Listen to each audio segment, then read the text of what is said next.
Masalah trader emas itu terlalu sering entry dan kurang sabar nunggu konfirmasi. Akibatnya, yang paling sering kejadian itu bukan loss gede, tapi SL kecil yang terjadi berulang kali sampai akun lu terkuras. Jadinya MC deh.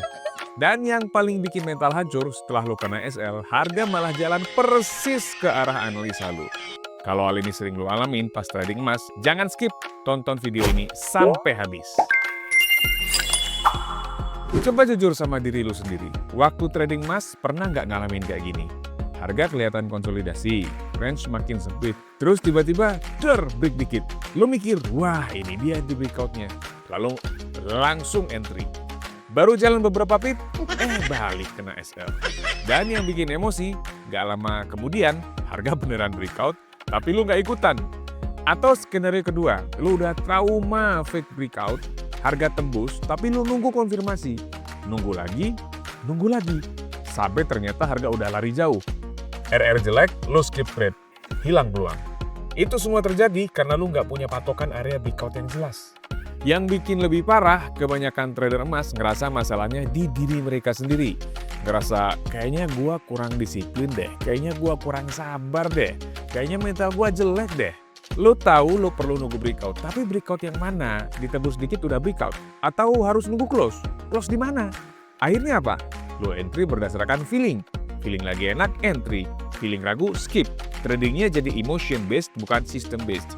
Hasilnya, loss kecil berulang-ulang sampai lama-lama lossnya membukit. Solusinya, lu kudu punya patokan range yang objektif buat nentuin kapan entry pas terjadi breakout. Gua pakai ACT Asian Range Indicator. Indikator ini bisa ngebantu kita ngelihat area harga penting di mana market biasanya mutusin dia mau lanjut naik atau lanjut turun. Dan yang gue suka, indikator ini super simple dan nggak ribet. Begitu indikatornya dipasang, gue rekomend time frame M15, lu bakal langsung lihat area range. Ini batas atas, ini batas bawah. Lu nggak perlu nebak-nebak, nggak perlu tarik garis manual, semua udah disiapin. Rule buy di market emas simple.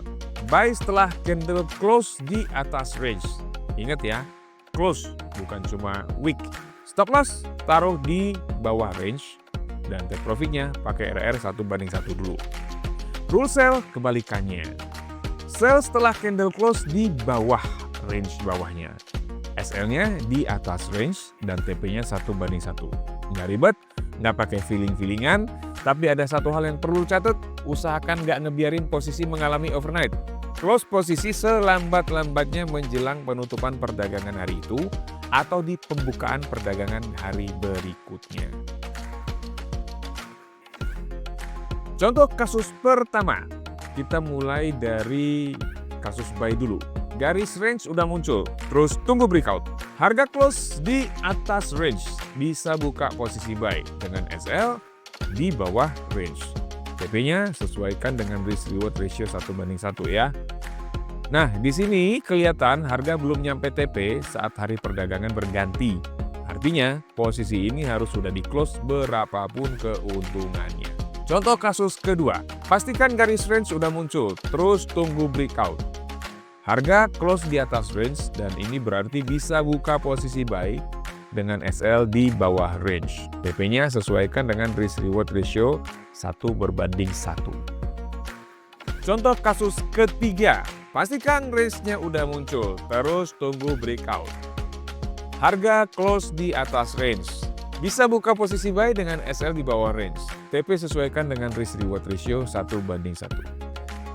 Nah, di sini juga kelihatan harga belum nyampe TP saat hari perdagangan berganti. Artinya, posisi ini harus sudah di-close berapapun keuntungannya. Sekarang contoh kasus keempat, ini mulai contoh kasus sell. Pastikan garis range udah muncul, terus kita tunggu breakout-nya. Di sini, harga udah close di bawah range, dan kita bisa buka posisi sell dengan SL di atas range-nya. TP sesuaikan dengan risk reward ratio 1:1. Contoh kasus kelima, pastikan garis range-nya udah muncul, terus tunggu breakout. Nah, harga udah close di bawah range. Bisa buka posisi sell dengan SL di atas range-nya. TP-nya sesuaikan dengan risk reward ratio 1:1. Oke, contoh kasus ke-6. Pastikan range-nya udah muncul, terus selanjutnya kita tunggu breakout-nya. Di sini harganya sudah close di bawah range. Kita bisa buka posisi sell dengan SL di atas range-nya. TP-nya sesuaikan aja dengan risk reward ratio 1:1.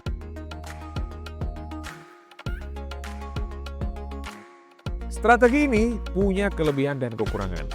Kita bahas kelebihannya dulu. Kelebihannya, 1, dia sistematis dan objektif.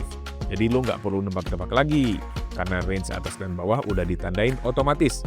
Jadi lo tinggal tunggu breakout validnya. Yang kedua, dia nggak repaint, jadi aman dipakai. Candle close baru jadi patokan. Nggak ada efek garis yang berubah setelah candlenya close, jadi lebih bisa dipercaya. Yang ketiga, cocok buat intraday trader. Bisa dipakai di M5, M15, H1, walaupun rekomendasinya di M15 ya. Dan nggak perlu tunggu time frame tinggi buat akurasi. Ini pas buat trader yang suka cepat lihat setup, tapi tetap aman. Yang keempat, mengurangi kesalahan entry dan overtrading. Lo cuma masuk di area breakout yang jelas, mengurangi impulsive trade dan FOMO. Yang kelima, SL dan TP-nya lebih terstruktur. SL-nya tinggal taruh di batas range. TP-nya bisa pakai RR 1:1, gampang dikalkulasi. Yang keenam, lebih tenang mentalnya, karena sistemnya jelas. Lo nggak stres mikirin apakah entry lu salah. Bisa fokus nunggu market yang bener-bener mutusin arah. Kekurangannya, 1, sinyalnya nggak selalu muncul setiap saat. Kalau marketnya sideways panjang, sinyalnya bisa jarang muncul. Kadang harus nunggu beberapa jam atau malah beberapa hari sampai kita bisa nemuin breakout yang valid. Yang kedua, harus disiplin nunggu candle close. Lo nggak boleh cepat masuk begitu candlenya tuh garis. Butuh kesabaran, terutama untuk trader yang suka ngejar price action. 3, RR 1:1 kadang kurang maksimal. TP awal 1:1 mungkin terasa kecil untuk trader yang pengen target gede. Tapi ini bisa dioptimasi dengan manajemen risiko yang tepat. Yang keempat, TP-nya mungkin nggak tercapai karena harus close sebelum pergantian hari perdagangan. Jadi ada kemungkinan TP-nya nggak selalu tercapai. Yang kelima, ada potensi fake out saat market sideways. Fake out bisa sering terjadi saat market sideways dalam jangka waktu panjang. Jadi nggak disaranin menahan posisi terlalu lama, apalagi overnight terlalu lama. Trading emas itu bukan soal siapa yang paling cepat entry, tapi siapa yang paling sabar nunggu area keputusan market. Kalau lu capek kena fake breakout, capek entry ke pagian, dan pengen trading emas lebih tenang, indikator Asian Range ini bisa jadi titik awal lu. Dan kalau menurut lu strategi ini cocok buat gaya trading lu, coba praktekin dulu indikatornya, linknya ada di deskripsi. Dan kalau lo pengen lebih banyak strategi trading emas yang simple tapi akurat, jangan lupa subscribe dan aktifin notifikasinya. Dan share juga ke teman-teman kamu. Salam profit!